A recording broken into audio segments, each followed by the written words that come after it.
Good morning students. देखिए आज जो है काइंड्स ऑफ फंक्शन हम लोग पढ़ेंगे और इसके विषय में पूरा डिटेल समझेंगे। फंक्शन में जो चार प्रकार के जो फंक्शन है, जैसे 1 to 1 फंक्शन है, मैनी वन फंक्शन है, ऑन टू फंक्शन है और इनटू फंक्शन है। ये चार प्रकार के जो फंक्शन है ये असल में दो ही प्रकार के हैं जो चार हम पढ़ते हैं। अब हम ये देखते हैं कि ये सुनने में और पढ़ने में थोड़ा सा ये कठिन लगता है। ऐसा क्यों होता है? क्योंकि ये फंक्शन मैक्सिमम जो है किससे रिलेटेड है? पॉलिनोमियल से, अलजेब्रा से, इसलिए हमें थोड़ा सा कठिन लगता है।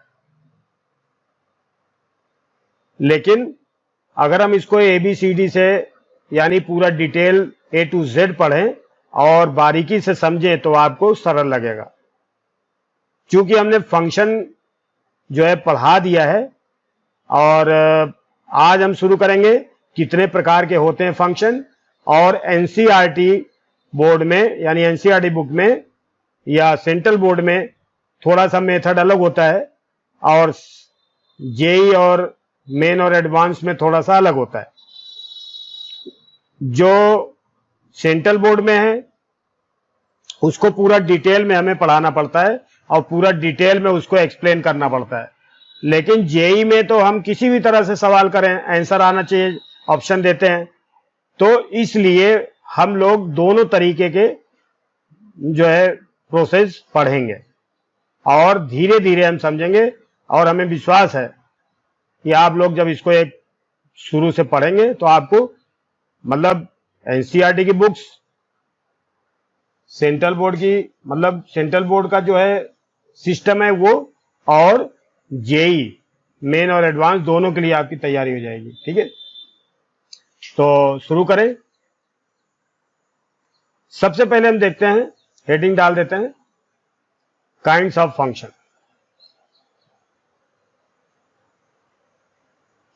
काइंड्स ऑफ फंक्शन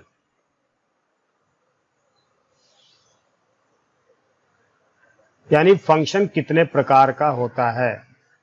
सिंपल तरीका, फंक्शन कितने प्रकार का होता है ये हम देखेंगे। पहला नंबर है 1 to 1, दूसरा है मैनी वन,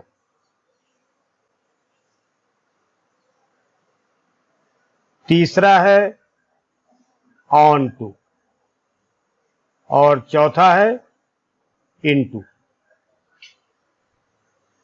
ये चार प्रकार के हमें फंक्शन पढ़ने हैं। अब सबसे पहले हम शुरू करेंगे 1 to 1 वाले फंक्शन जो हैं उसको हम शुरू करेंगे और फिर उसके बाद मैनी वन, ऑन टू और इनटू। ये चार प्रकार। सबसे पहले हम शुरू करेंगे 1 to 1 फंक्शन। ठीक है, तो 1 to 1 फंक्शन में हम देखेंगे। देखिए अब हम सबसे पहले पढ़ेंगे 1 to 1 फंक्शन। ठीक है, या इसको शॉर्ट में 1 to 1 भी बोल सकते हैं। अब इसके विषय में हम पूरा समझेंगे डिटेल में, फिर सोचेंगे। ठीक है, 1 to 1 फंक्शन में क्या मतलब है इसका? सेट जो है दो प्रकार के हमें दिए जा सकते हैं। मतलब जिन सेट के बीच में कोई एक सेट हमें दिया होगा A और सेट दिया होगा B, और फिर फंक्शन जो है A से B में होगा। तो हमें ये जो सेट दिए होते हैं ये वाले, इसमें क्या कंडीशन होती है कि ये तो फाइनाइट सेट भी हो सकते हैं और इनफाइनाइट सेट भी हो सकते हैं। मतलब कोई सेट दिया, जैसे मान लीजिए A में दिया है कोई मेंबर दिया 2 3 4 5, B में दिया ABCDE, तो इस तरह से इसके मेंबर लिमिटेड हो जाते हैं, A के भी और B के भी। तो इसको हम डायग्राम बना के भी दिखा सकते हैं और एक एक मेंबर का रिलेशन भी दिखा सकते हैं। लेकिन जब कभी ये सेट फाइनाइट सेट ना होकर के इनफाइनाइट सेट होते हैं, जैसे रियल नंबर यहां ले लिया, यहां भी रियल नंबर ले लिया, यहां नेचुरल नंबर ले लिया, नेचुरल नंबर ले लिया, नेचुरल नंबर भी फाइनाइट सेट नहीं, इनफाइनाइट सेट है। Natural number is the set of infinite number, 1 2 से इनफाइनाइट तक। इंटीजर भी इसी तरह से होता है, रियल नंबर भी ऐसे होता है, और whole number, rational number, irrational number, complex number. अभी हम कॉम्प्लेक्स नंबर के विषय में नहीं बात करेंगे, अभी हम केवल रियल नंबर तक ही सीमित रहेंगे। ठीक है, तो आज हम देखेंगे सबसे पहले तो 1 to 1 फंक्शन होता क्या है, किसको हम कहते हैं। तो कोई सेट हमने ले लिया, हम शुरू करेंगे फाइनाइट सेट से ताकि समझ में आ जाए। तो हमने एक सेट ये ले लिया और एक सेट हमने ये ले लिया, ठीक है, और इसके बीच में हमने क्या किया, ए और बी इसका नाम रख दिया। ठीक है, सेट का संबंध रिलेशन फंक्शन क्या है, एफ ए टू बी में। किस तरह से, इसमें कोई मेंबर है 1 2 3, इसमें है ए बी सी डी। अब आप देखिए इसमें 1 की जो इमेज है इसको हम क्या बोल सकते हैं, 1 की इमेज ए है, 2 की इमेज बी है, 3 की इमेज सी है। देखिए 1 की इमेज ए है तो इसको हम ऐसे भी लिख सकते हैं F1 इक्वल टू ए। तो ये जो F2 equal to B, F3 equal to C, तो ये सब क्या है, इमेज है ये। तो इनको हम क्या बोलेंगे, इमेज बोलेंगे। ये सब इमेज हैं, ए बी सी, ये इमेज हैं, इमेजेस। अच्छा, जो ए की जो डोमेन ए से रिलेटेड है उसको हम क्या बोलेंगे, प्री इमेज। ये क्या है, ए की प्री इमेज क्या है, 1 है। Pre image of A equal to 1, pre image of B equal to 2। Similarly हम आगे भी लिख सकते हैं। मैं पहले आपको फंक्शन बता रहा हूं थोड़ा सा। अब देखो ए के जितने भी सेट हो, ए में जितने भी मेंबर होंगे वो सभी मेंबर को हम क्या बोल देंगे, डोमेन बोलेंगे। तो ये पूरे जो हैं, ये जो मेंबर हैं, कौन कौन से मेंबर हैं, ये कौन कौन से मेंबर हैं, ए बी 2 1 2 3, ये जितने मेंबर हैं टोटल मेंबर हैं ये, और ये बी यानी ए के पूरा सेट ए में जितने भी मेंबर होंगे, ए सेट में जितने भी मेंबर होंगे सभी को हम डोमेन कहेंगे। याद रखिए, डोमेन, इसको हम डोमेन से समझाएंगे। ठीक है, और जो बी सेट के जितना पूरा मेंबर यहां से यहां तक जितने भी मेंबर दिए हों उस सभी को हम कोडोमेन बोल देंगे, कोडोमेन। तो ये ए सेट के जितने मेंबर है उसको क्या बोलेंगे, डोमेन बोलेंगे। बी के जितने मेंबर होते हैं उसको हम कोडोमेन बोल देंगे। ठीक है, अच्छा, रेंज किसको कहते हैं, इसका मतलब क्या हुआ बेटा, कि जो function F A to B दिया है ऐसे, ये क्या हो गया, ये तो आ गया डोमेन पूरा, और ये क्या हो गया, कोडोमेन। ये तो हमें मालूम है, मतलब हम इसको सीधे देख सकते हैं कि ये डोमेन और कोडोमेन है। अच्छा, फिर से आप देखिए, 1 की इमेज क्या है, ए है, 2 की इमेज क्या है, बी है, 3 की इमेज क्या है, सी है। यानी ए के जितने मेंबर हैं सभी मेंबर से बी वाले जो मेंबर ए के मेंबर से रिलेटेड हैं, केवल वो सभी member, all the members of set B which are related to member of set A, only those members। ये ए बी सी इसमें रिलेटेड है, तो ये ए बी सी जो है केवल यही आपका रेंज कहलाएगा, यानी ये रेंज कहलाएगा। अब इसमें हमने क्या देखा, डोमेन हमारे पास क्या है, ध्यान से देखें, डोमेन हमारे पास क्या आ गया, आपको मालूम है ए के जितने मेंबर हैं यानी 1 2 3, और कोडोमेन हमारे पास क्या आ गया, क्या हो जाएगा, ए बी सी डी, और रेंज हमारे पास क्या आ गया, रेंज वेरी इंपॉर्टेंट, रेंज हमारे पास क्या आ गया,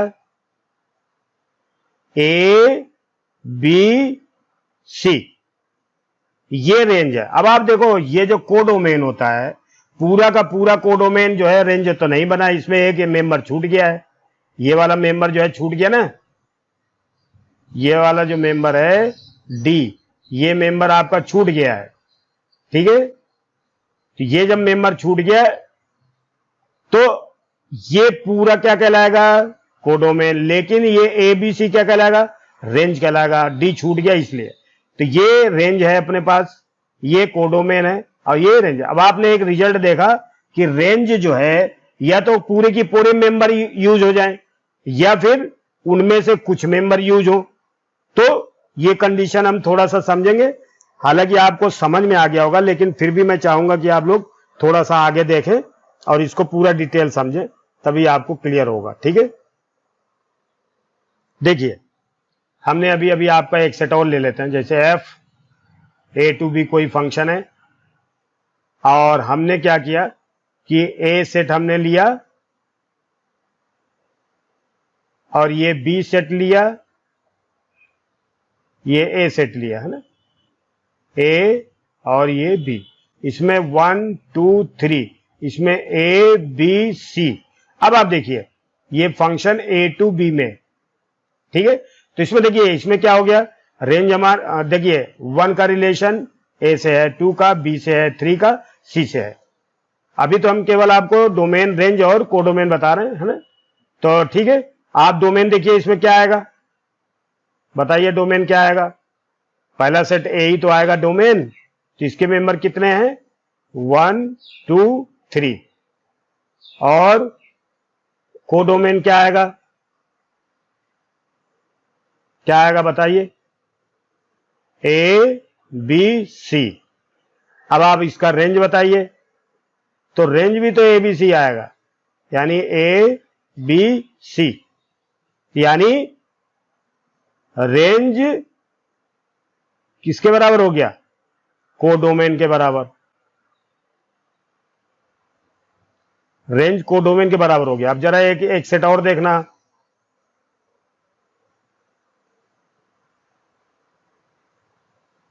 देखिए एक सेट और देखिए, ए और ये B, 1 2 3, A B C D, 1 का रिलेशन ए से, 2 का बी से और 3 का सी से, ये बी है ना। अब आप देखिए इसमें डोमेन क्या आया, डोमेन अपने पास आएगा 1 2 3, कोडोमेन क्या आ गया, ए बी सी डी, और रेंज क्या आया अपने पास, ए बी सी। अब आप देखिए रेंज जो है कोडोमेन का सबसेट है, यानी range is subset of codomain, ये देखिए है ना, यानी कि रेंज जो है या तो पूरा का पूरा सेट हो जाएगा तो रेंज कोडोमेन के इक्वल हो जाएगा, या फिर रेंज जो है कोडोमेन का सबसेट होगा। तो ठीक है, तो ये हमें ध्यान रखना है। हमने आपको एक बार फिर से बताया, रिकॉल कर लीजिए, 1 की इमेज है ए, 2 की बी, 3 की सी, और ए की प्री इमेज क्या है, 1 है, बी की प्री इमेज क्या है, 2 है, सी की प्री इमेज क्या है, 3 है, ठीक है। और ये फंक्शन ए टू बी में है। ये आपको मैंने केवल ये बताया, रेंज, डोमेन, कोडोमेन। अब आप आगे देखेंगे कि 1 to 1 फंक्शन कैसे होता है।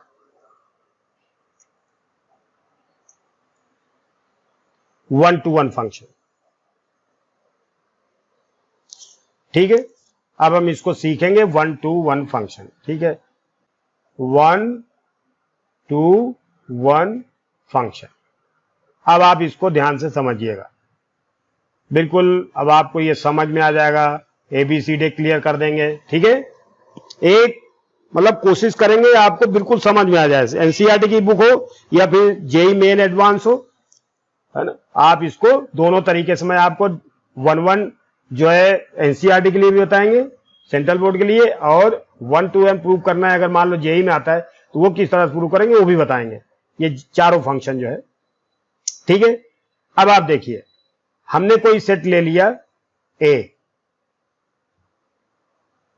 इसमें 1 2 3 4 है। B कोई सेट ले लिया हमने, A B C D E F ऐसे ले लिया। अब हमने कोई function F A to B ऐसे बोला हमने, जिसका आपको दिया है। अब आपने इसको ऐसे बनाया, ऐसे बनाया, ठीक है, ये भी बन जाएगा।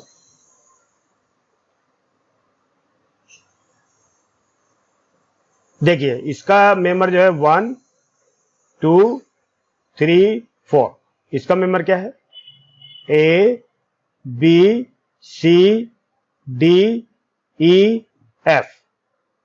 अब हमने क्या किया, 1 का रिलेशन A से कर दिया, 1 का रिलेशन A से कर दिया। ठीक है, 1 का रिलेशन A से कर दिया, 2 का रिलेशन B से कर दिया, 3 का रिलेशन C से कर दिया, और 4 का रिलेशन D से कर दिया।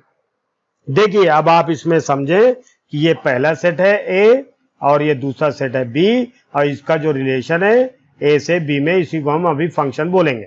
ठीक है, अब आप देखिए A के जितने भी मेंबर हैं, हर मेंबर यानी अकेला अकेला मेंबर केवल अकेले अकेले मेंबर से रिलेटेड हुआ है।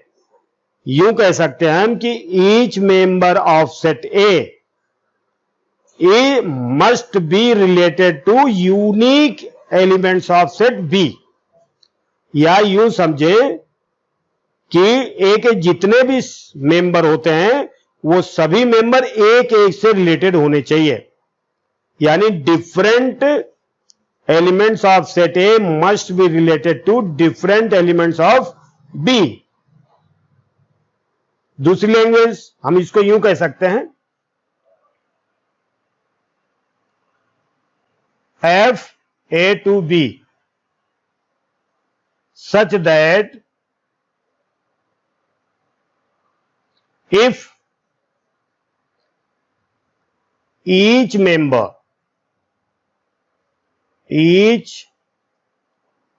कह लो, एलिमेंट कह लो, या प्री इमेज कह लो, ईच प्री इमेज भी बोल सकते हो आप, pre image is related to only one image of B. Each pre-image is related to only one image of B. ठीक है, तो ये तो 1-to-1 कहलाएगा, ये 1-to-1 कहलाएगा। अगर केवल एक का एक से रिलेशन है तो ये 1-to-1 कहलाएगा। ठीक है, इसमें छूट गया है, इससे कोई मतलब नहीं होता। हमें यह ध्यान रखना है कि अगर ए सेट के जितने मेंबर हैं वो सब यूज हो जाने चाहिए, नहीं तो फंक्शन ही नहीं होगा, फंक्शन डिफाइन नहीं होगा। तो इसलिए ध्यान रखिए कि पहला सेट जो है इसके चारों मेंबर यूज हो गए और हर मेंबर केवल एक मेंबर से रिलेटेड है, यानी different members of set A is related to different members of set B. तो हम इसको क्या बोल देंगे, 1-to-1 फंक्शन। ठीक है, तो ये चीज हम ऐसे लिख सकते हैं कभी भी दिया हो, और अगर 1-1 से रिलेटेड है तो हम क्या बोल देंगे, 1-to-1, एक का एक से। अब आप एक चीज देखो, एक एग्जांपल देखते हैं हम कि जैसे मान लीजिए ए कोई एक सेट है आर्मी का, बी सेट दूसरे देश की आर्मी का है। अब आर्मी का जो नाम हम ऐसे नहीं रख सकते कि कोई ये कौन सा देश है, ये कौन सा, हम ये मान लेते हैं कि सेट ए जो है ये आर्मी है, आर्मी के जितने भी मेंबर हैं वो हैं, बी सेट के आर्मी के मेंबर ये हैं। अब इस आर्मी का हर व्यक्ति एक ही एक व्यक्ति को मार सकता है। तो यानी देखो ये 1 जो है इस आर्मी के इस मेंबर ने एक को मार दिया, 2 ने बी को मार दिया, 3 ने सी को मार दिया, 4 ने डी को मार दिया। ये तो 1 to 1 हो गया, यानी एक ने एक को मारा, एक ने एक को मारा, एक ने एक को मारा। 2 कभी एक को नहीं मार सकता। जादू से ऐसा नहीं है कि 2 आदमी गोली चला रहे हैं, एक आदमी को लग गई, ऐसे नहीं। हमें इसमें यह ध्यान रखना है कि एक केवल एक को मारेगा, और पहले वाले सेट के जितने आर्मी के जितने मेंबर हैं वो सभी गोली मारेंगे, कोई ऐसा नहीं होगा कि बच जाएगा। यानी पहले वाले सेट के जितने भी मेंबर हैं आर्मी के वो सभी फायर करेंगे और केवल एक ही एक को मारेंगे। ऐसी कंडीशन में ये 1 to 1 यानी एक को एक ने मारा, फंक्शन 1 to 1 यानी एक से एक कहलाएगा। Is it clear? यस। ध्यान दीजिए फिर से एक बार, कभी कभी हमें लगता है यार इसमें ई और एफ छूट गया है। नो प्रॉब्लम, हमने आपसे क्या बोला था, हर मेंबर ए का यूज होना चाहिए, लेकिन इसमें कहीं हमने नहीं बोला कि बी के सभी मेंबर यूज होने चाहिए। लेकिन ए के जितने भी मेंबर है सब एक से ही रिलेटेड होने चाहिए, एक का एक से रिलेशन। यानी 1 प्री इमेज ए इमेज से, 2 प्री इमेज बी इमेज से, 3 प्री इमेज सी से, और 4 डी से रिलेटेड है। तो ये फंक्शन 1 to 1 कहलाएगा। ये असल में डेफिनेशन हमें रट्टा नहीं मारना है, हमें समझनी है बस केवल। तो सवाल में अब थ्योरी में अगर हम पढ़ते, मान लो बहुत सारा थ्योरी पढ़ते हैं तो उससे थ्योरी रह जाती है और जो सवाल है वो गायब हो जाता है। तो हमें गायब नहीं करना है, हमें थ्योरी तो केवल समझने के लिए है। अच्छा, अब देखिए 1 to 1 ये तो हो गया। अब अगर इसको हम कोई सेट ले लें, मान लीजिए कोई हमने सेट, अभी तो हमने क्या सेट लिया था बेटा, एफ ए और बी लिया था। तो देखो ए सेट जो है इसके मेंबर क्या है, लिमिटेड है, इसके भी मेंबर लिमिटेड है, अर्थात इसको हम टेबुलर फॉर्म में या लिस्ट बना के हम इसको लिख सकते हैं, या वेन डायग्राम के द्वारा भी हम दिखा सकते हैं इसको, है ना, ग्राफ के द्वारा, मतलब ये वेन डायग्राम ही आप समझें इसको। तो इस तरह से हम दिखा सकते हैं एरो लगा करके, है ना, ऐसे। तो एरो डायग्राम भी बोल सकते हैं हम इसको। तो इससे हम दिखा सकते हैं इसको। लेकिन कब दिखा सकते हैं, जब ये दोनों सेट के जितने मेंबर हैं सब लिमिटेड हो, काउंटेबल हो, और इतने हो कि हम एक बार में 2-4 मिनट में वो सवाल कर सकें, मैक्सिमम अगर है। लेकिन मान लीजिए सेट जो है ए और बी जो सेट है, ये सेट दोनों लिमिटेड नहीं है, इनके जो मेंबर हैं अनलिमिटेड हैं। ऐसी कंडीशन में हमें फिर तकलीफ हो सकती है, फिर ये तरीका हम अपना नहीं सकते। मतलब अभी देखो हमने बोल दिया कि ये ए सेट जो है, जो ये फंक्शन है ए से बी में, ये 1 to 1 है, और हमने इसको एरो डायग्राम से इसको देख भी लिया और हमें दिख रहा, क्योंकि इसके मेंबर जो है शॉर्टकट में है, थोड़े हैं, इसलिए हमने इसको दिखा दिया। लेकिन अगर ऐसा होता है कि दोनों सेट, मान लीजिए एफ कोई फंक्शन ऐसा है जो नेचुरल नंबर से नेचुरल नंबर में है, या एफ इंटीजर से इंटीजर में है, इसको हम जेड भी कहते हैं, इंटीजर से इंटीजर में है, या मान लीजिए वो रियल नंबर से रियल नंबर में है, या फिर फंक्शन कॉम्प्लेक्स नंबर से कॉम्प्लेक्स नंबर है। हालांकि ये सेट हमें, ये चीज हमें ध्यान नहीं रखनी है, अभी हम ये बात नहीं करेंगे। केवल देखिए ये इनफाइनाइट सेट है, ये इनफाइनाइट है, ठीक है ना, ए भी इनफाइनाइट है, मतलब ये दोनों सेट इनफाइनाइट है, ए भी इनफाइनाइट है। अगर इनमें एक भी इनफाइनाइट हुआ, दूसरा फाइनाइट है, तो भी ये तरीका अपना नहीं सकते हम, ठीक है। तो हम इसके लिए क्या तरीका अपनाते हैं, सेंट्रल बोर्ड के लिए अलग है, जेई के लिए अलग है। तो आप देखिए दोनों चीजें एक अलग अलग, धीरे धीरे समझिए इसका प्रोसीजर। देखिए मान लीजिए हमने कोई फंक्शन लिया, एफ कोई फंक्शन लिया रियल नंबर से रियल नंबर में, देखिए, और हमने यहां पर फंक्शन जो दिया है वो तो दिया रहेगा, function is a rule which relate from set A to set B or from R to R 3x plus 4 ये एक फंक्शन आपको दिया है।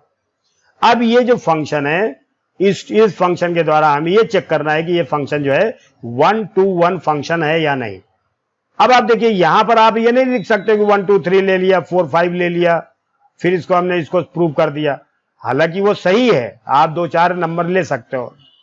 थोड़ा सा आप ध्यान से एक चीज सुने, अगर हम दो तरीके से हम कोई चीज प्रूव करते हैं, पहला नंबर ये होता है कि हम कुछ एग्जाम्पल ले लेते हैं, 2-3 मेंबर्स ले लेते हैं, 2-3 एलिमेंट्स ले सकते हैं और हम ये देखते हैं कि 2-3 एलिमेंट्स में अगर वो प्रूव हो जाता है कि करेक्ट है 1 to 1 है या 1 to है तो ठीक है, लेकिन फिर भी उसमें डाउट रहता है क्योंकि जब कभी सेट इनफाइनाइट वाला होता है तो केवल 3 मेंबर के लिए हम उसको प्रूव करते हैं, तो ये पर्टिकुलर 3 मेंबर्स के लिए प्रूव हो गया, लेकिन जो बचे हुए रिमेनिंग मेंबर्स हैं उनके लिए हमेशा डाउटफुल रहता है। तो इसके लिए हमें ऐसा कोई मेथड होना चाहिए जो पूरे इनफाइनाइट मेंबर्स सेट के होते हैं उनके लिए सबके लिए वो प्रूव हो जाए। तो उसके लिए दो तरीके होते हैं, एक नंबर तो ये तो अभी हमने जो एग्जांपल लिया है इसके मेंबर लिमिटेड थे तो इसको हम बोलते हैं particular ways to prove 1 to 1 many 1 into on to etc. That is particular because you know that the members of set A and set B have limited members, so we cannot use that member for to illustrate or to prove this function is 1 to 1 or not. Okay, तो that ये generalised वे हमें करना है। हमें इनको अगर example लेते हैं तो इसको हम 2-3 एग्जाम्पल इसको बोलते हैं particular ways, particular method. Particular मतलब 2-3 मेंबर के लिए पर्टिकुलर हो गया हो, और जनरलाइज्ड वे का मतलब है अगर मान लीजिए हमने कोई एक मेंबर ले लिया x इक्वल टू 1 के लिए ले लिया, x इक्वल टू 2 के लिए लिया, तो ये तो पर्टिकुलर वैल्यू है। इसके लिए फंक्शन हो सकता है वो करेक्ट हो 1 to 1 हो, लेकिन हो सकता है कि 10 के लिए गलत हो। हमने मान लिया 1 2 3 4 5 6 7 8 9 10 तक के लिए ले लिया, हो सकता है इसके लिए करेक्ट हो लेकिन 1 करोड़ के लिए गलत हो। तो इसलिए कोई ऐसा मेथड होना चाहिए जनरलाइज्ड वे में कि we can prove function any type of function, not matter that only 1 to 1 और many 1 into और on to, it's not matter. In generalised way we can prove the what is the procedure. क्या है procedure? तो procedure ये होता है कि हम जब भी कभी किसी सेट से कोई मेंबर लेते हैं 1 2 3 करके तो वो तो उतने के लिए प्रूव होता है, लेकिन अब उसको x और y अगर मान लें तो x और y क्या हो जाता है, ये जनरलाइज्ड वे होता है।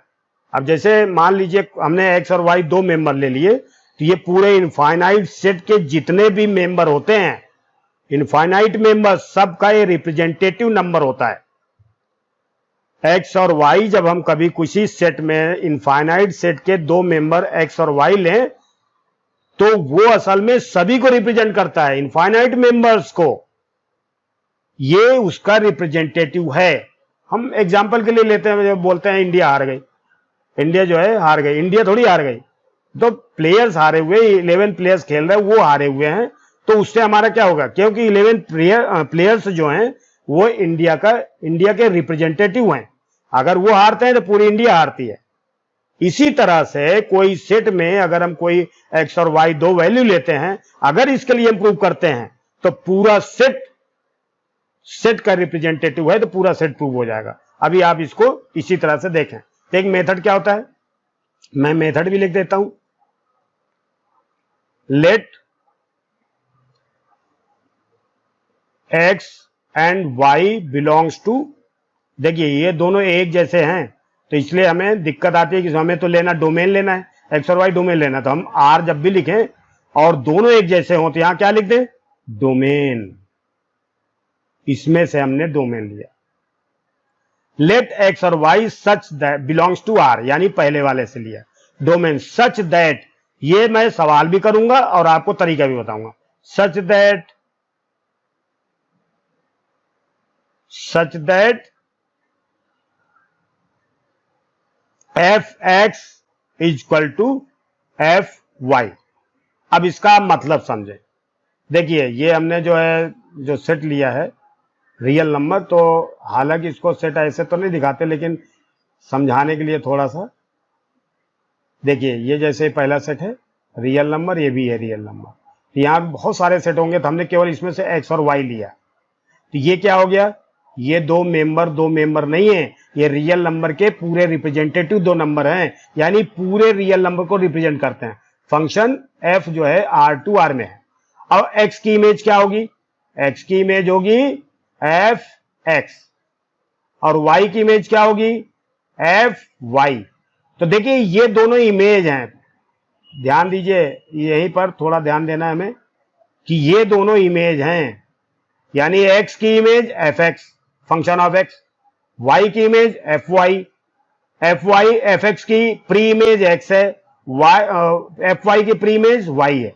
हमने क्या किया यहां पर देखो, such that function of x equal to function of Y का मतलब क्या हुआ, ये दो इमेज हमने इक्वल कर दिया, ये हमने दो इमेजेस इक्वल कर दिया। Image number one equal to image number 2, ये हमने इक्वल कर दिया। अगर दोनों इमेज इक्वल हैं मान लीजिए, तो अगर इसकी प्री इमेज भी इक्वल हो जाती हैं तो इसका मतलब ये 1-1 ही है। अगर ये दो इमेज इक्वल करने पर अगर इसकी प्री इमेज इक्वल ना होती तो ये 1-1 ना होता। ठीक है, तो हम अगर इस तरह से कभी करते हैं कि इनकी दोनों की इमेज बराबर कर दें, अगर इनकी इमेज बराबर करने पर इसको सॉल्व करें और सॉल्व करने पर क्या आ जाए, x इक्वल टू वाई आ जाए, तो इसका मतलब हमारी प्री इमेज भी इक्वल हो गई। इमेज इक्वल करने पर प्री इमेज इक्वल हो गई, तो इसका मतलब ये 1-1 होगा। तब आप देखिए function of x equal to function of y, function of x हमारे पास क्या दिया है 3x प्लस 4, तो हम यहां क्या लिख देंगे 3x plus 4 is equal to, अब देखिए यहां पर फंक्शन ऑफ y है तो यहां x की जगह केवल हमें y लिखना है बस, तो 3y प्लस 4। ठीक है, अब हम देखते हैं 4 से 4 कट गया और 3 से 3 भी कट जाएगा, तो x इक्वल टू वाई। अब आप देखिए दो इमेज इक्वल करने पर इसकी प्री इमेज इक्वल हो गई, तो ये फंक्शन क्या है 1-1 है। सो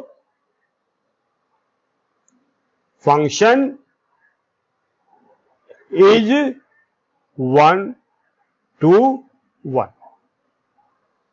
क्या समझ में आया, हमेशा दो मेंबर लेंगे और फिर दो मेंबर लेंगे, हम डोमेन लेंगे, फिर उसकी इमेज इक्वल कर देंगे। अगर इमेज इक्वल करने पर सॉल्व करेंगे और उसकी प्री इमेज अर्थात x इक्वल टू वाई आ जाएगा। बहुत सारे लोग, ऐसा नहीं है कि सभी जितने भी टीचर्स हैं सभी पढ़ाते, कभी कभी इसमें हम इसकी जगह हम क्या ले लेते हैं x1 और x2 भी ले लेते हैं, ऐसे भी लेने पे कोई दिक्कत नहीं है ना, तो ऐसी बात नहीं है, आप ऐसे भी कर सकते हैं, लेकिन हमने दो मेंबर ऐसे लिए हैं। ठीक है, तो ये फंक्शन क्या हो गया 1-1 हो गया। बात समझ में आ गई। ये जो तरीका है इस तरीके को आप एनसीईआरटी बुक में यूज कर सकते हो सेंट्रल बोर्ड के लिए, क्योंकि सेंट्रल बोर्ड में आप शॉर्टकट नहीं यूज कर सकते हो, आपको पूरा प्रूव करना पड़ेगा। ठीक है, एक एग्जांपल और लेते हैं। ठीक है, एग्जांपल नंबर 1, एग्जांपल नंबर 2। ठीक है, अब एग्जांपल नंबर 2 भी देखते हैं।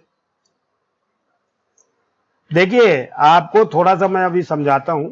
Function of n to n है, फंक्शन n to n है, और फंक्शन अपने को दिया क्या है एफ एक्स बराबर एक्स स्क्वायर दिया है, F x equal to x square. अब आप ध्यान दीजिए कि ये जो एक्स स्क्वायर दिया है, हमेशा ये हमें ध्यान देना है, सवाल में करते समय बहुत ध्यान देना है कि हमें ये जो डोमेन और कोडोमेन है इसको बड़े ध्यान से इसका यूज करना है। अब आप देखिए हमने क्या किया इसमें, अब फिर यही तरीका अपनाएंगे।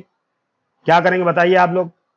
हाँ देखिए फंक्शन आपका जो दिया है एफ n to n, मतलब समझ गए आप कि फंक्शन जो है नेचुरल नंबर से नेचुरल नंबर में दिया है, अर्थात ये जो n है ये तो डोमेन हो गया और ये क्या हो गया, ये कोडोमेन हो गया। अब हमें जब भी दो मेंबर लेंगे तो डोमेन से ही लेंगे। अब चूंकि एक जैसे ही है ये, इसलिए हम ऐसे लिखेंगे let X Y belongs to natural number. अब कोई ये पूछ सकता है ये वाला ही है कि ये वाला, तो हम सुविधा के लिए देखने में तो एक जैसे लग रहे हैं, तो हम इसको लिख देंगे डोमेन। डोमेन का मतलब इधर वाले से लिए, आप देखने में दोनों एक जैसे ही है, कोई दिक्कत नहीं, आप इसको डोमेन जरूर लिखें।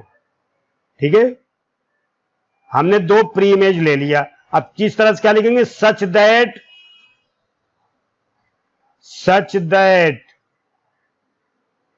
F X is equal to F Y. हमने क्या किया, इमेज बराबर कर दी, यानी x की image function of x, y की इमेज फंक्शन ऑफ y, ये हमने बराबर कर दी, इमेजेस इक्वल कर दिया। अब इसकी जगह हम क्या लिखेंगे, X square equal to Y square.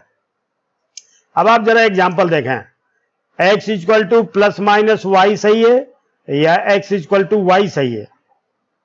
अब आप ये बताइए। देखो बेटा, x और y हमने क्या लिया है, ध्यान से समझना इस बात को, इसको लाइटली मत लेना है, ये बहुत इंपॉर्टेंट है। देखिए x और y हमने नेचुरल नंबर लिया है, नेचुरल नंबर से x y लिया है, अर्थात 1 2 3 4 5, इसमें ना तो निगेटिव नंबर है और ना जीरो है, इसमें केवल नेचुरल नंबर जो है पॉजिटिव नंबर ही हैं। तो अगर हम X square equal to Y square है, तो दोनों तरफ जब भी कभी हम स्क्वायर रूट लेंगे तो एक्स स्क्वायर चूंकि ये पॉजिटिव नंबर है, तो पॉजिटिव स्क्वायर रूट का स्क्वायर रूट क्या होगा, पॉजिटिव नंबर होगा, और पॉजिटिव नंबर के स्क्वायर का स्क्वायर रूट क्या होगा, पॉजिटिव नंबर होगा। पहले से ये प्लस का है, यानी एक्स का जो स्क्वायर है ये पूरा पॉजिटिव नंबर है, तो इसका स्क्वायर रूट भी तो पॉजिटिव आएगा, और ये जो है वाई स्क्वायर ये भी पूरा पॉजिटिव नंबर है, तो इसका स्क्वायर रूट भी पॉजिटिव आएगा। तो यानी एक्स बराबर वाई, तो ये क्या हो गया, इसका प्री इमेज इक्वल हो गई। सो एफ इज 1 2 1। अब आप देखिए इसमें कितना मतलब धोखेबाजी वाली बात थी, इसमें जो है अगर हम जरा से गलती करते हैं, एक्स बराबर प्लस माइनस वाई लिख देते तो गलत हो जाता है, क्योंकि प्लस माइनस तो तभी होगा जब ये पॉजिटिव नंबर। अब जैसे 2 का स्क्वायर है 4, अब 4 का स्क्वायर रूट तो 2 ही आएगा ना, ऐसा थोड़ी कि माइनस का आ जाएगा या प्लस का। Function of X such that n to n, और एफ एक्स क्या है अपने पास, x की क्यूब है। ये जो है आपको समझ में आ रहा होगा, नेचुरल नंबर से नेचुरल नंबर में है। फिर हम क्या करेंगे, let X Y belongs to n, किससे, डोमेन से लेंगे। क्लियर है, सच दैट क्या लिखेंगे, such that images will be equal, F x equal to F Y. ठीक है, यानी एक्स की क्यूब इक्वल टू वाई की क्यूब। अब आप देखिए ये थोड़ा सा लाइटली मत लेना इसको भी, इसको मैं इधर लाता हूं, आप इसको सीधे क्यूब रूट ले सकते हो, ये गलत हो जाएगा।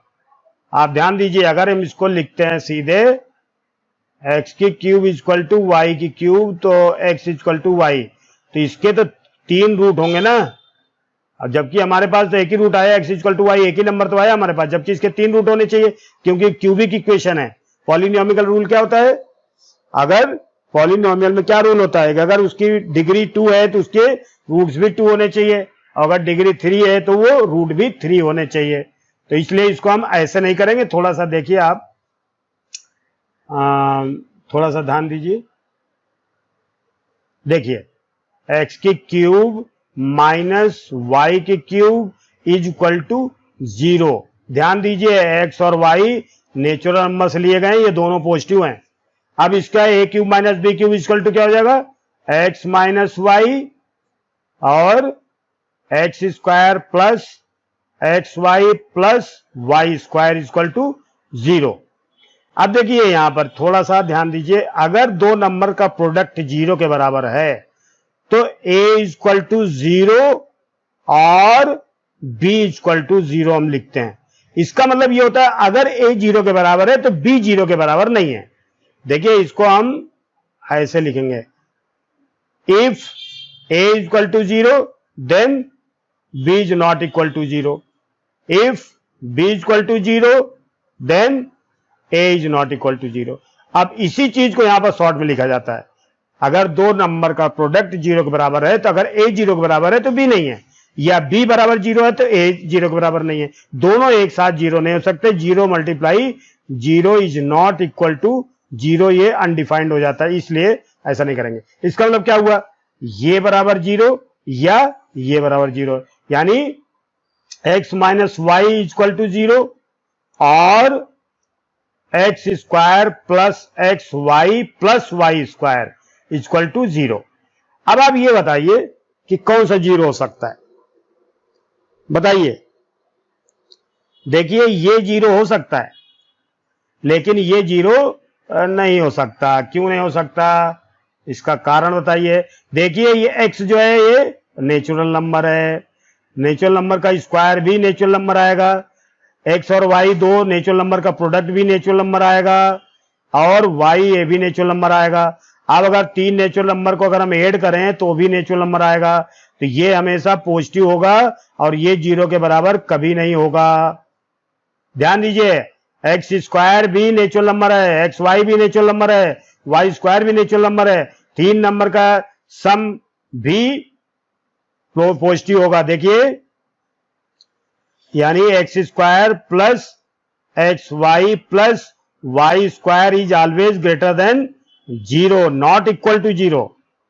सो इन नॉट इक्वल टू 0, ये सब पॉजिटिव है, ए भी पॉजिटिव, ए भी पॉजिटिव है, ए भी पॉजिटिव। तीन नंबर का सम हमेशा पॉजिटिव आएगा, तो हमेशा ग्रेटर देन 0 आएगा। तो ये हम नहीं ले सकते, यानी ये 0 के बराबर नहीं हो सकता। इसका मतलब ये हो सकता है, यानी x minus Y equal to 0, तो x इक्वल टू वाई। अब आप देख लो, ये 1 to 1 है, सो क्या हो गया, फंक्शन इज 1 to 1। क्लियर, मजा आ रहा आप लोग को, समझ में भी आ रहा होगा। अब आप एक चीज और भी समझिए, आप लोग को मजा आता है सवाल करने में, अगर ऐसा है तो इसका मतलब आपको आता है। लेकिन अगर आपको ऐसा लगता है कि हम थक रहे हैं या हमें थोड़ा चक्कर अनुभव हो रहा है, बोर हो रहे हैं, तकलीफ हो रही है ना, या मान लीजिए सर दर्द होने लगा है, इसका मतलब आपको सवाल समझ में नहीं आ रहा। ये चीज आप, छोटी सी बात है लेकिन बहुत बड़ी बात है, इसको आप ध्यान रखिए। आगे देखते हैं, ये वीडियो आपका चलता रहेगा, है ना, ऐसा नहीं है जहां से खत्म करेंगे वहीं से फिर स्टार्ट करेंगे। अब आप समझ गए, एक सवाल और देखते हैं, फिर इसके बाद शुरू करते हैं, ठीक है।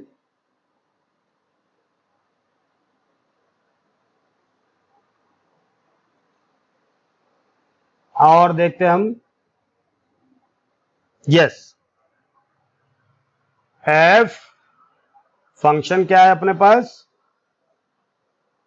R to R, और क्या दिया है, यहां पर दिया है फंक्शन ऑफ एक्स, क्या दिया है, मॉड एक्स, मॉड एक्स। देखिए ये मॉड एक्स है। अब हमें प्रूव करना है ये 1 to 1 है कि नहीं। ऐसे इसे देखा जाए तो ठीक है, अभी हम सेंट्रल बोर्ड की बुक के अकॉर्डिंग हम इसको प्रूव करते हैं। लेट, ध्यान दीजिए, let X Y belongs to, अब आप याद हो गया होगा आपको, बताइए, आर से ले, कौन सा आर है, डोमेन से, सच दैट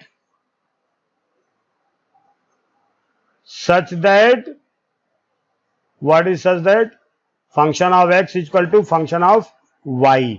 ये क्या चीज है, ये कोडोमेन है। अब आप देखिए, इसको हम ऐसे लिख सकते हैं, एफ एक्स क्या है और एफ वाई क्या है, बिलोंग्स टू, ए भी रियल नंबर है लेकिन ये कोडोमेन का है। ये हमने लिखा नहीं था पिछले वाले में, आपको याद होना चाहिए, ये दोनों जो मेंबर हैं ये कोडोमेन के होंगे। और सच दैट कैसे होंगे, F x equal to F Y, ठीक है। सो क्या लिख सकते हैं, mod X equal to mod Y. अब दोनों तरफ का मॉड जब हटाएंगे तो एक तरफ हम प्लस माइनस लिखेंगे, यानी X equal to plus minus Y, X equal to Y या minus X equal to Y.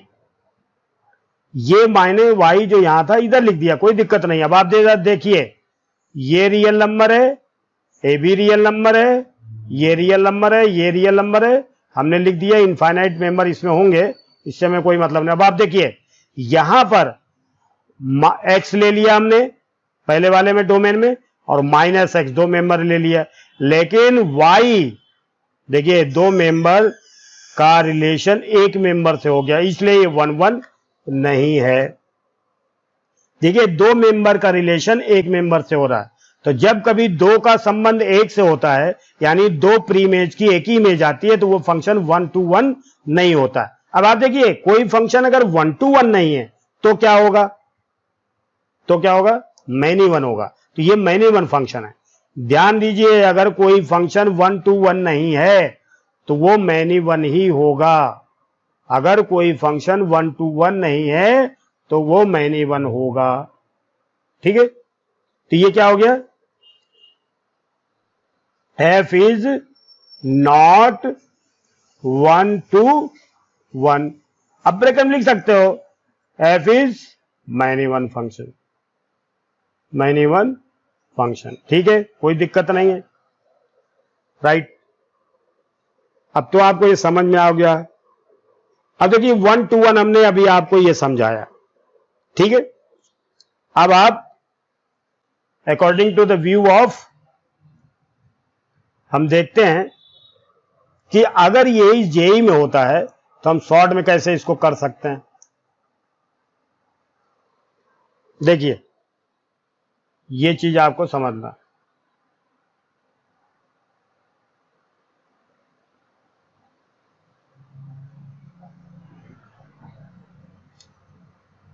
According to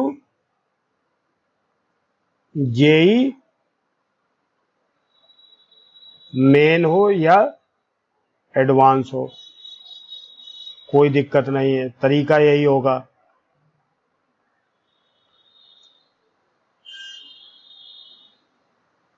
ठीक है, ये चीज आपको समझनी है। यही जितने भी हमने सवाल अभी किए हैं उनको हम अगर देखें तो अब हमारे पास 3 मेथड होते हैं, यानी 1 to 1 अगर हमें प्रूव करना है तो इसका पहला मेथड है 1 to 1 अगर हमें प्रूव करना है, जिसका पहला मेथड है एल्जेब्रिक मेथड, एल्जेब्रिक मेथड जो किसके लिए था, डिटेल में किसके लिए था, ये एनसीईआरटी बुक के लिए था, या हम कैसे सेंट्रल बोर्ड के लिए सीबीएसई। ये तो आपका डिटेल में पूरा 1 to 1 प्रूव करना होगा। लेकिन दूसरा मेथड है ग्राफिकल मेथड, ग्राफिकल मेथड, और तीसरा तरीका होता है कैलकुलस। ठीक है, ये 3 मेथड होता है। तो हमें अभी आपको जो बताया है वो मैंने आपको ये वाला जो है अभी बताया था, ये अब आप समझ लीजिए, ये हमने बताया, अब इसको खत्म हो गया इसका काम। अब हम आएंगे आपका ग्राफिकल मेथड और कैलकुलस मेथड। तो ग्राफिकल मेथड में भी हम देखते हैं कि 1 to 1 है कि नहीं। ठीक है, तो सबसे पहले हम क्या लेते हैं, ग्राफिकल मेथड।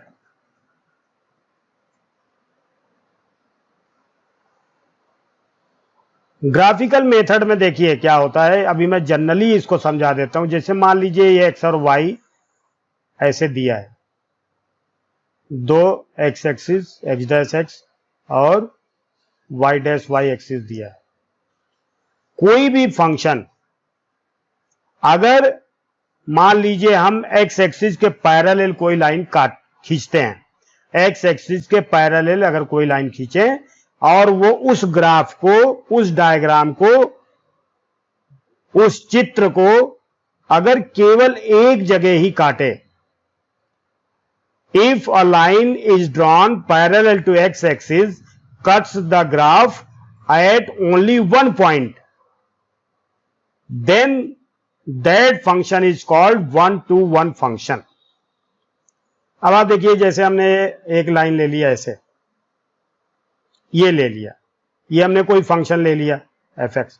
अब हम देखते हैं कि एक्स एक्सिस के पैरेलल कोई भी लाइन हम लें। देखिए, ये हमने एक्स एक्सिस के कोई पैरेलल लाइन ले ली ऐसे। अब आप देखिए, ये लाइन हम पैरेलल जब भी लेंगे एक्स एक्सिस के, तो ये हमेशा एक ही एक बार काटेगी इसको, चाहे नीचे चाहे ऊपर। देखिए, ये अगर ये केवल एक जगह काटती है तो इसका मतलब ये 1-to-1 फंक्शन है। क्यों है ये बात अलग है, मैं आपको बताता हूं, अभी आप देखिए। ठीक है, ठीक है। अब आप देखिए, एक्स एक्सिस के पैरेलल कौन कौन सी लाइन है? ये वाली लाइन है।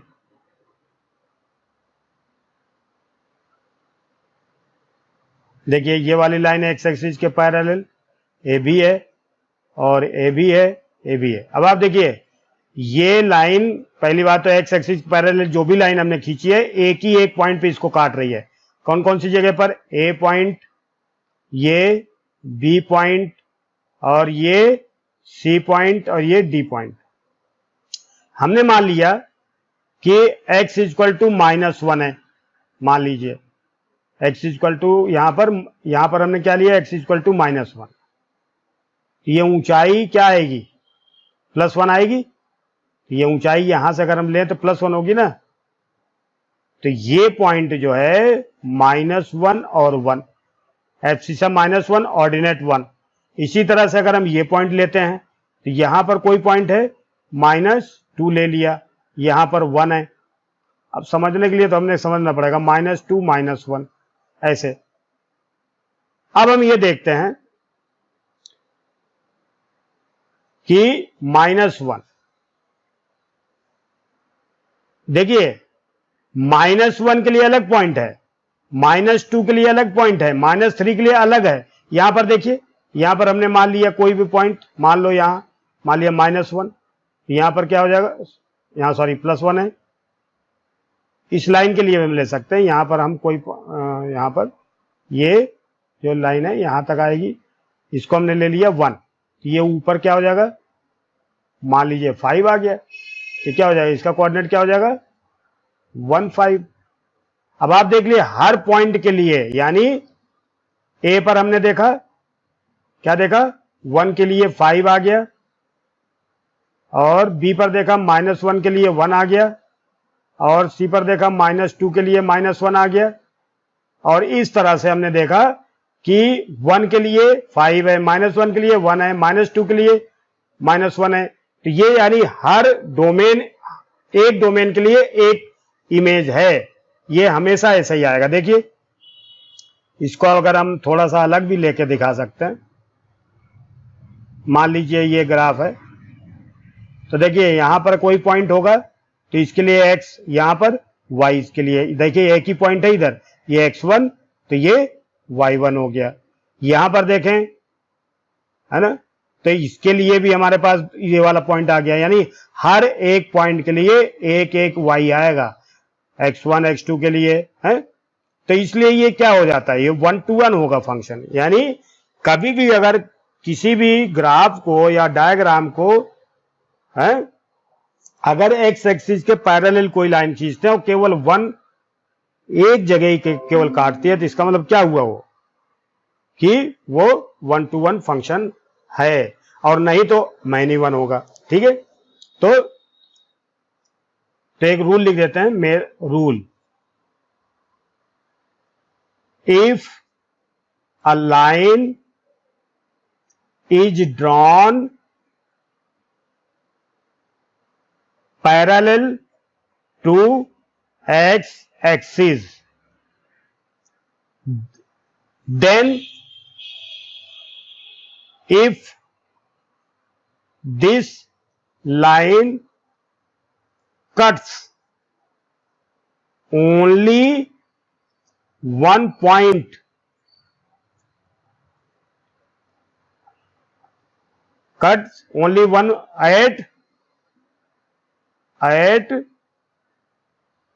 only one point to graph, then function is 1 to 1. Otherwise, if line cuts more than 1 point, then function is many one. ये आपका रूल हो गया। ठीक है, अब इसको देखते हैं आगे, एक दो एग्जाम्पल लेते हैं और बड़े बड़े बढ़िया। ठीक है, देखिए अब हमने कोई फंक्शन ले लिया y equal to function of x equal to x square. देखिए अभी आपने इसको प्रूव किया था, और फंक्शन किस टाइप का है, function f r to r है। ठीक है, अब हमें ये प्रूव करना है कि ये क्या है। आप ये समझ लीजिए, हमारे पास y equal to 4ax, y square equal to 4x, y square equal to minus 4ax, x square equal to 4ay और x square equal to minus 4ay। ये चार जो ये जो फार्मूले हैं ये पैराबोला के हैं। इसका क्या होता है, इसका पैराबोला होता है यूं, इसका पैराबोला होता है यूं होता है इस तरफ, इसका पैराबोला होता है ऊपर, इसका पैराबोला होता है नीचे, ऐसे चार पैराबोला, इनको याद भी रखना चाहिए। ये किस फॉर्म का है, x square equal to 4ay, x square equal to 4ay ये है, x square equal to 4ay, ये ऊपर बनेगा ना। देखिए ये ऊपर बनेगा। ठीक है, देखो इसका ग्राफ मैं बना रहा हूं, रफ ग्राफ है ये।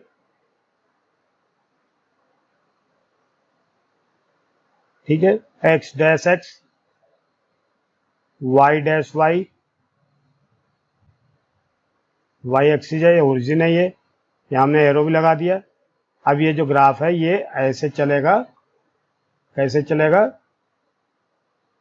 ये ऐसे चलेगा।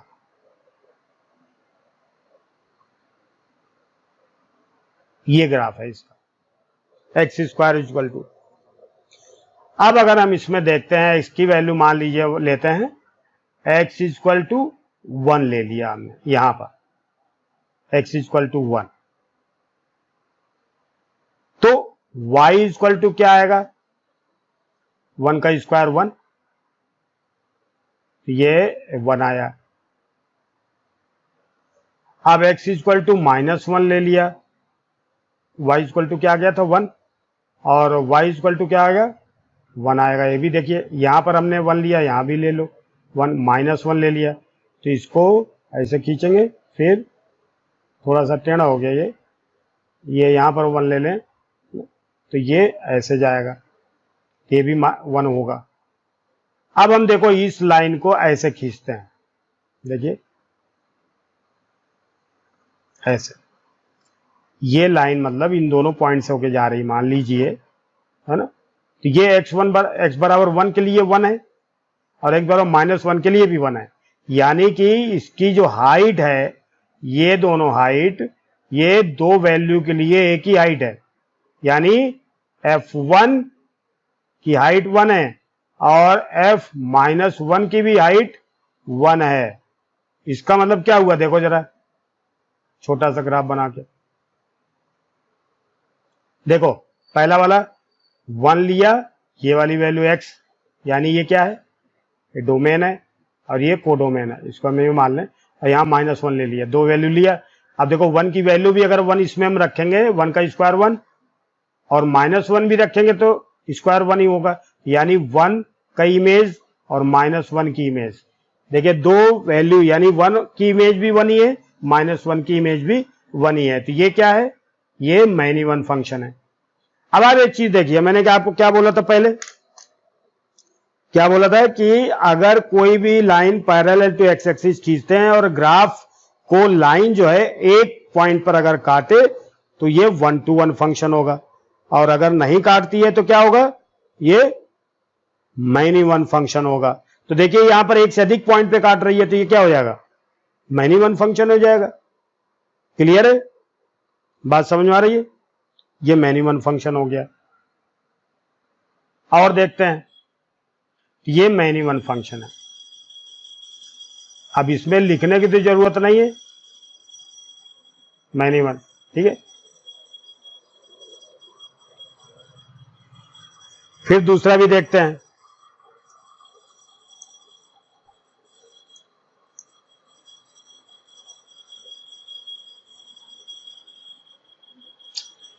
अब आप देखिए फिर एक फंक्शन लेते हैं हम, function of x equal to x की क्यूब। ध्यान दीजिए, ये हम अभी ग्राफिकल मेथड समझा रहे हैं, ठीक है।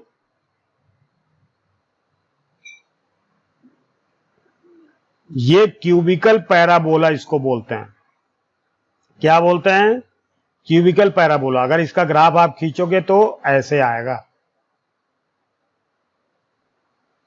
ये ऐसे आएगा, ये क्यूबिकल पैराबोला है, क्यूबिकल पैराबोला, ठीक है। बोल दिया हमने, वैसे जरूरत नहीं थी ये बताने की, लेकिन अगर जितनी भी सूचना हमें मिल जाए अच्छी बात है, ये ओरिजिन है। अब आप देखिए पैरेलल लाइन एक्स एक्सिस के हम कोई भी लाइन पैरेलल खींचते हैं, देखिए ये खींचा हमने, ये लाइन कितने पॉइंट पे काट रही है, एक पॉइंट पे काट रही है। या हम कितनी भी लाइन खींच लें हम इसके, ये एक ही पॉइंट पे ये भी काट रही है, इधर भी हम खींचते हैं तो भी एक ही पॉइंट पे काटेगी, कहीं पर भी ले लो। तो ये फंक्शन क्या हो गया, 1-to-1। समझ में आ गई बात। अब एक चीज देखते हैं हम, दूसरा फंक्शन लेते हैं, f x equal to x square plus Y square. चलो ये नहीं लेंगे, ये खतरनाक है, इसमें वाई भी आ गया है। और देखते हैं,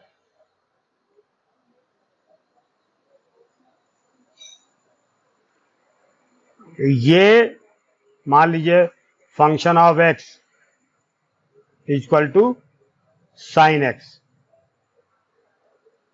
और एफ फंक्शन a/r ये दिया है, ये फंक्शन साइन एक्स है। अब इसका ग्राफ कैसे बनेगा इसको देखें आप, चूंकि रफ बनाएंगे इसलिए थोड़ा सा आप, है ना, ये है, और यहां से भी हमने एक लाइन खींच लिया। साइन एक्स का ग्राफ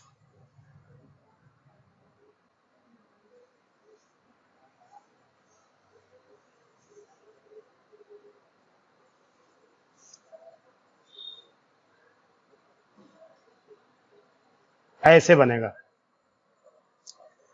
अब आप देखिए, अगर केवल साइन एक्स का ग्राफ केवल इसमें real number two real number दिया है, यानी ये इनफाइनाइट तक ग्राफ जा रहा, हमने इसमें थोड़ा सा दो ही रिंग हमने बनाई, देखिए यहां से यहां तक हमने केवल 0 पाई 2 पाई 0 माइनस पाई माइनस 2 पाई, ये पीरियडिक फंक्शन है, बात अभी बाद में पढ़ाएंगे, लेकिन ये पीरियडिक फंक्शन है। तो अगर हम इसमें एक पैरेलल लाइन खींचते हैं, मान लीजिए कोई पैरेलल लाइन खींचते हैं, देखिए ये हमने एक पैरेलल लाइन खींची, ये। अब आप देखिए यहां पर ये जो पॉइंट है, यहां पर ये जो पॉइंट है, यहां पर जो पॉइंट है, यहां पर जो पॉइंट है, ये मान लीजिए हमने x1 ले लिया, ये वाली वैल्यू क्या ले लिया, x1, ये क्या ले लिया, x2, ये क्या ले लिया, x3, ये क्या ले लिया, x4। देखिए x1 पर भी हाइट fx1 ये हो गई, x2 पर fx2 हो गई, fx3 पर fx3 हो गई और इस पे fx4 हो गई। यानी कहने का मतलब क्या हुआ, अगर हम ध्यान से देखें, ये रियल नंबर से रियल नंबर में ग्राफ है, फंक्शन है, हैं?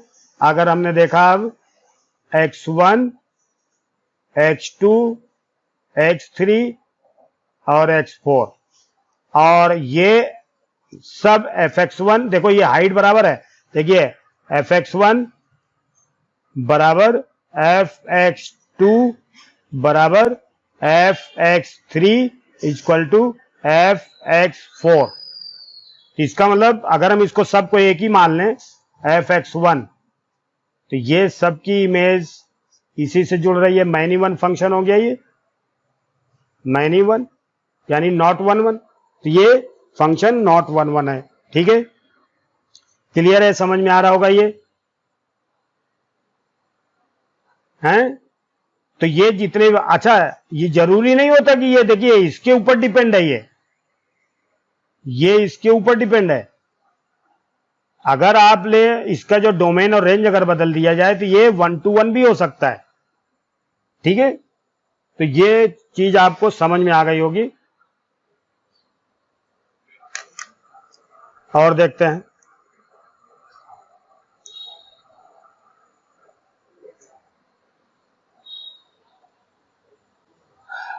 ये 1 to 1 M2, ठीक है,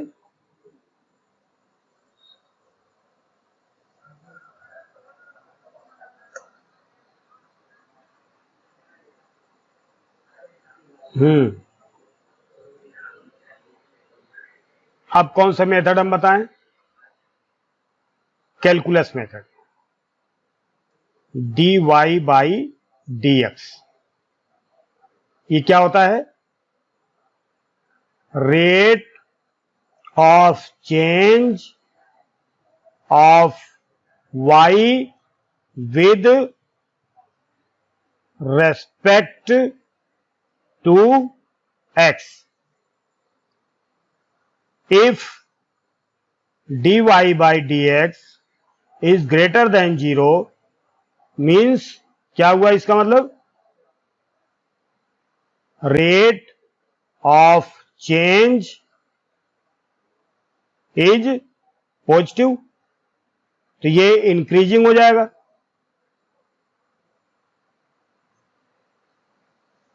if dy by dx is less than 0, ये लेस देन 0 है तो सेम है, रेट ऑफ चेंज क्या कहलाएगा, इसको निगेटिव कहलाएगा, और इसको हम क्या बोलेंगे, डिक्रीजिंग। ऐसी कंडीशन में अगर कभी किसी भी ग्राफ का सवाल जो है दिया है, अगर वो इंक्रीजिंग और डिक्रीजिंग होता है, केवल इंक्रीजिंग हो, रेट ऑफ चेंज का मतलब क्या, dy बाई dx क्या मतलब होता है, रेट ऑफ चेंज अगर पॉजिटिव हो रहा है इसका मतलब ग्राफ बढ़ रहा है, यानी जो कोई भी ग्राफ हम बनाएंगे तो वो इंक्रीज हो रहा, बढ़ रहा है। और अगर रेट ऑफ चेंज डिक्रीज हो रहा है तो उसका ग्राफ घट रहा है। अब ये चीज आपको मैं आगे दिखाता हूं समझने के लिए। ठीक है,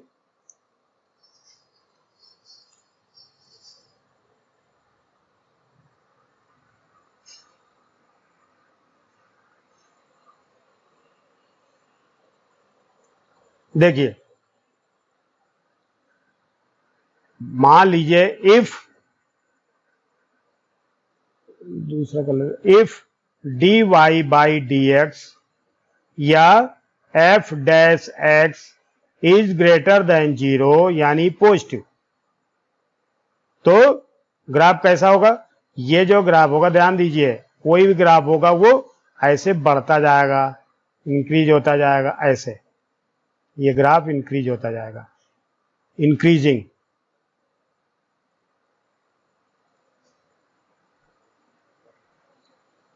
if dy by d x is less than 0, तो ग्राफ निगेटिव हो जाएगा और ये डिक्रीजिंग हो जाएगा। इसका मतलब ये ग्राफ यूं चल रहा था, बढ़ रहा था, अब यूं हो जाएगा, ऐसे घट रहा है, ये डिक्रीजिंग हो गया। अब आप ये समझ लो, अगर किसी भी फंक्शन का रेट ऑफ चेंज निकालते हो, अगर पॉजिटिव होता है या निगेटिव होता है, तो ये 1-1 फंक्शन होगा। If dy by f dash x is greater than 0 और लेस देन 0 और f dash x is less than 0, then function is 1-1। ये पक्का है, ठीक है। लेकिन अगर f dash x equal to 0 रखने पर कोई वैल्यू आ जाती है, एक्स इक्वल टू कोई एनी वैल्यू आ जाए, तो ये 1-1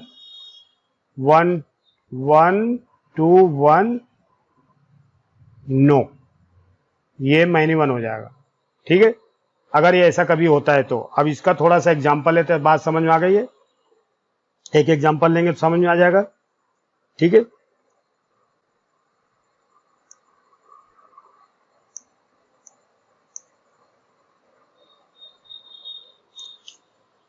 देखिए, अभी हमने देखा x की cube, y equal to function of x equal to x की क्यूब। अब x की क्यूब का हमने dy बाई डी एक्स निकाला, यानी dy बाई डी एक्स बराबर x की क्यूब का dy बाई डी एक्स क्या आएगा, 3x square which is always positive. ये पॉजिटिव है, तो इसका मतलब फंक्शन इज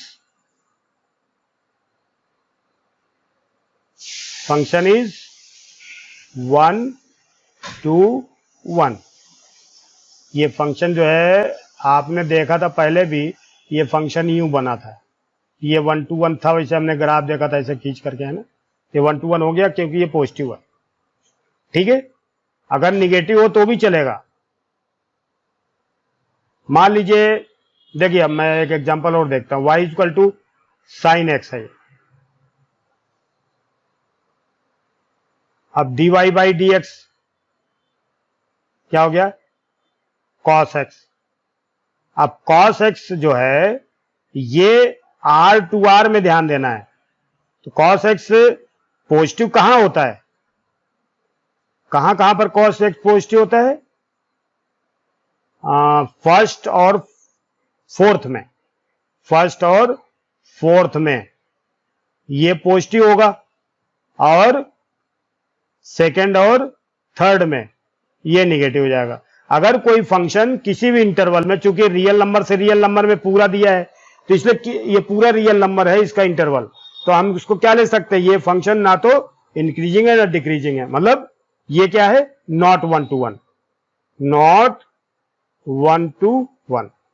हालांकि ये पॉजिटिव है, लेकिन ये केवल इसमें ही पॉजिटिव है, इसमें ये निगेटिव हो जाएगा, इसलिए ये नॉट 1-1 है, ठीक है। और भी हम देखते हैं, एक सवाल और देख लेते हैं इसी कैलकुलस से, ठीक है। फिर इसके बाद बंद कर देंगे और जो बचेगा फिर आगे पढ़ाएंगे, ठीक है।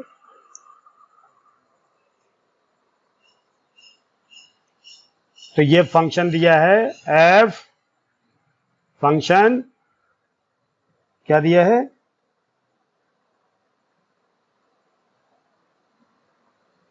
To x plus 3, sorry 2x+3, ठीक है।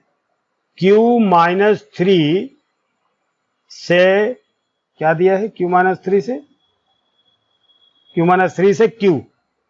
देखिए ये रेशनल नंबर है Q, ये रेशनल नंबर है, और इसमें दिया क्या है, function of x is equal to क्या दिया है, 2x plus 3 by x minus 3।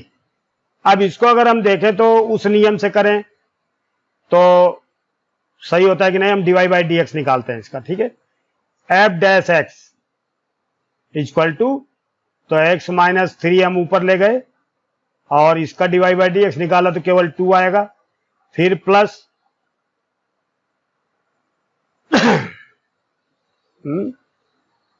फिर 2x प्लस 3,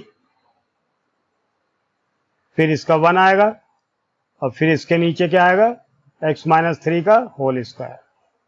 यहां पर माइनस होता है, अगर इसको देखें 2x minus 6 minus 2x minus 3 by x minus 3 का होल स्क्वायर। अब ये 2x से 2x कट गया, माइनस 6 बाई x माइनस 3 का होल स्क्वायर, यानी हमेशा निगेटिव रहेगा ये, तो ये 1 to 1 हो गया। देखिए ये हमेशा पॉजिटिव रहेगा, ये ऑलवेज पॉजिटिव, x माइनस 3 का whole square is always greater than 0, तो ये माइनस 6 यानी ये निगेटिव रहेगा, तो भी ये फंक्शन क्या हो गया, 1 to 1 हो गया, ठीक है। तो इस तरह से हम देखते हैं, ये क्लियर है। ओके, इसके बाद टाइम हो रहा है, अब इसके बाद फिर मिलते हैं, इसके आगे फिर चालू करेंगे। Thank you very much.